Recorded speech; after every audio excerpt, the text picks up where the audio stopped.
Okay, so recently Paul Tremblay sent a lovely email in his newsletter with a photo of you, saying that he met you on set and everything. Yeah. And he said that you had some insightful questions. So what did you talk to him about? No idea. Amazing.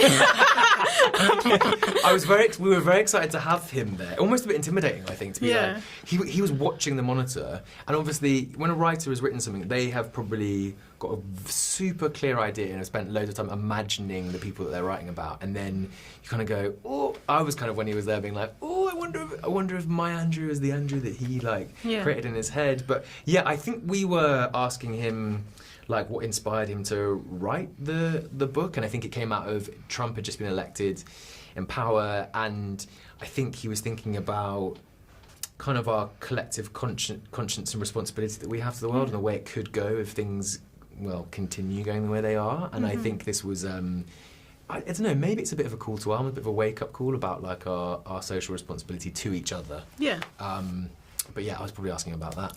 Fair enough. That makes sense. Deep. Well, yeah, the characters are all quite nuanced in that respect, in that obviously you have in the digital era conspiracy theories, yes, obviously bigotry, everything like that, swirling round in people's heads and coming out in horrible ways. So was that like part of what attracted you to the screenplay originally? Yeah, it was interesting. I wasn't allowed to read the screenplay until I'd been offered the role after I'd auditioned for it. So, and I read it and was just so thrown and shocked by it. And I was just like, we're going to have to do, how are we going to pull this off because it's M. Night, but like, what? It's so extreme. And yeah, I found it really interesting that it was kind of making, not deeply exploring, but making commentary, and I think making the audience think about the things that you're talking about like our current political status, the climate crisis, how divided we are in kind of what we believe in, how difficult it is to actually access the truth now, I think. And I think the movie really touches and plays upon all of that and how that can feel quite scary, you know, that we're in a really, I think like we're in a really kind of like segregated world in terms of what we believe and think in more than ever now. There's no kind of like central version of the truth, and I think the film kind of does make you think about that.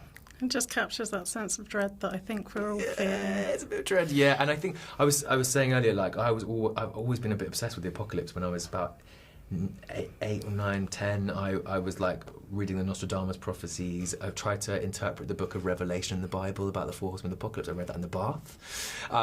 Didn't know what it was talking about. And it feels like the end of the world. I feel like Deep Impact, the film, when Armageddon came out around then, and I was just like, it's going to happen.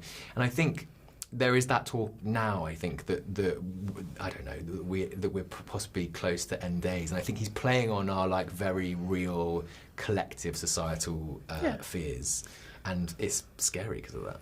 It is. And so there's a couple of scenes in the film that you're in that use music in very different ways.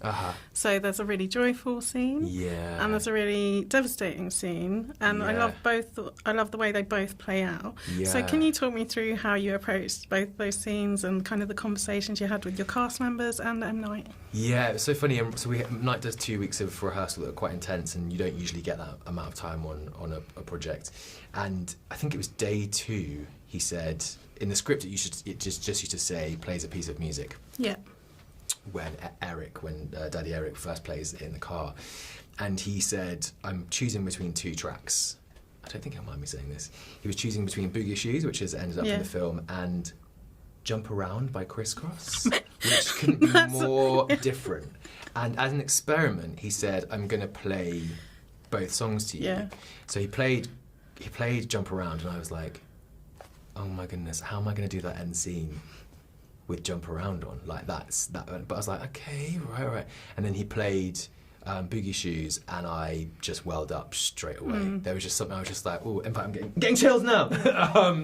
It was, and we had filmed, I think we filmed that scene when we play it in the car for the first time, the day before. I think we filmed it on Jonathan's last day on set, which is the day before we did the end of the movie. So it was kind of like really well connected. And Yeah, I was intimidated by that last scene. There's so many beats to play in it between Kristen and I, and she steals the scene off me, which is really annoying. Also singing with Jonathan Groff too. Oh yes, I mean, no, not intimidating. Dream come true. Chucked in a few harmonies, Yeah, I wasn't self-conscious at all. Thank you so much. Thank you so much. Cheers.